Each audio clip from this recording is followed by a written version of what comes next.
So I just wanted to show off one of my favorite tanks. This is my Half Moon Beta. I've actually had him the longest. I've had him probably a year now, getting close to that.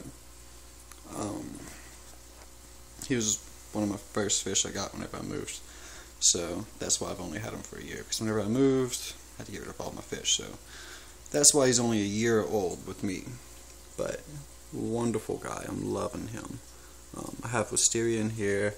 I just topped it because it was going crazy, and I'm already starting to see like some good growth coming back from it. I got this runner. Actually, I got two runners. If you look back there, there's another one going out. Kind of almost taking over this tank. I'm thinking I should start cutting it back. Aesthetically speaking, from an aquascaping scene, I have my shortest plant back here. I actually cannot identify this little plant growing back here. I found it in the wild, growing in a river that was fed by a freshwater spring. But this is the thing, it was growing in an inch of water at mid-tide, and there was about like a 3-inch variance in your tide. So I wasn't sure if this was aquatic or semi-aquatic. I've put it underwater, and I've gotten this growth. It's kind of scraggly and stuff, but whenever it was growing naturally, it was much more compacted, and the leaves were straight up and not kind of off to the side and curled. I don't know if that's because of the tank it's growing in, or if it needs to be in a tidal situation. Definitely whenever I start up the mangrove tank and I do have tides, I'll put it in there and see how it tries.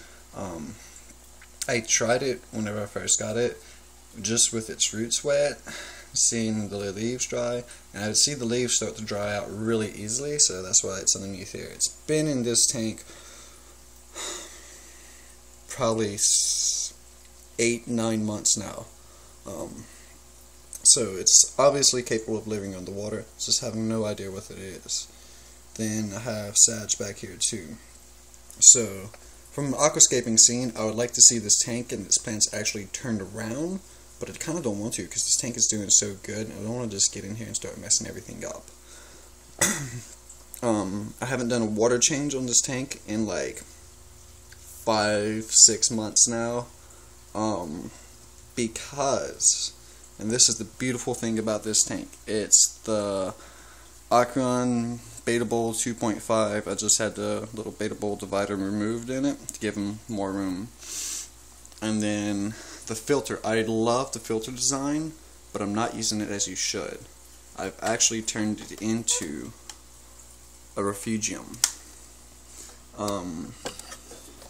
What you're looking at is moneywort and red lug growing crazy out of this filter.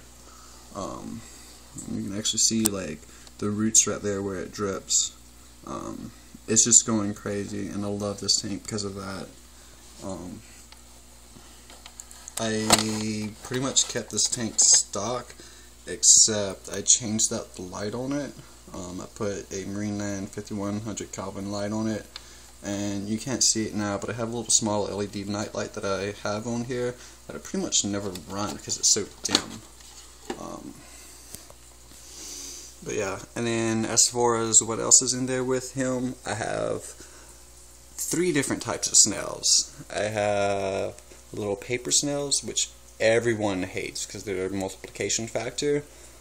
But this is the thing, this happens with all snails. They will only reproduce to the amount of waste kept in your tank. This tank, luckily, is kind of sort of playing out to be a closed ecosystem, and I'm not getting an explosion of the snails, because they don't have enough room or food to explode. Then I have my trumpet snail, which are one of my favorites because their substrate digging capabilities. They keep my substrate nice and fresh. And then I have the ram's horn snail also. And between these guys, as you can see, there's like no algae at all in the display tank. Now in my little refugium, I do have algae growing. Actually, I'll lie. There's a little tuft of algae right back there. I don't know how well you can see it. But that is, I believe, merino, like the merino moss balls. I had a moss ball in here when I first set it up, and I took it out. And apparently, the algae can spread into your tank from the moss balls, and not grow in a moss ball fashion, instead of growing kind of carpet fashion. And I have that growing kind of back here in this upper part of the tank. You can't see it well because it's kind of covered with all the red Lugan moneywort. But that's the only algae that grows in this tank. And most of it's growing in the refugium. This little piece I actually took off and threw it in here to see what it does, see if it will actually be a moss ball. If it is merino, I can form it into a moss ball. The snails aren't eating it, so that's good. But they eat any other type of algae in here, and I have no problems as of now. You know, there's always that, oh, it's great, and then the next thing you know, it's going to switch on you. So I'm hoping that doesn't happen.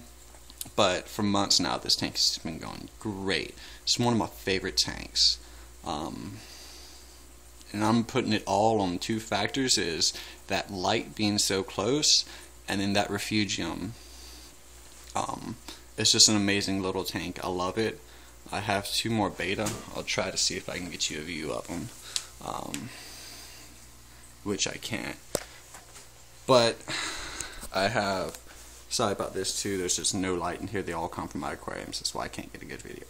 But I have a white placket with just a few little touches of burgundy red on them. And then I have a green dragon scale half moon with red streaks in the tail. In a later video I'll show you these guys. But yeah, I just want to show you this one and show you how this tank has been doing. It looked a lot better before I topped it off. And you can see now, like, my wisteria looks a little scraggly because I did top it. But it was just starting to shade out too many things. So, yeah, that's what I got.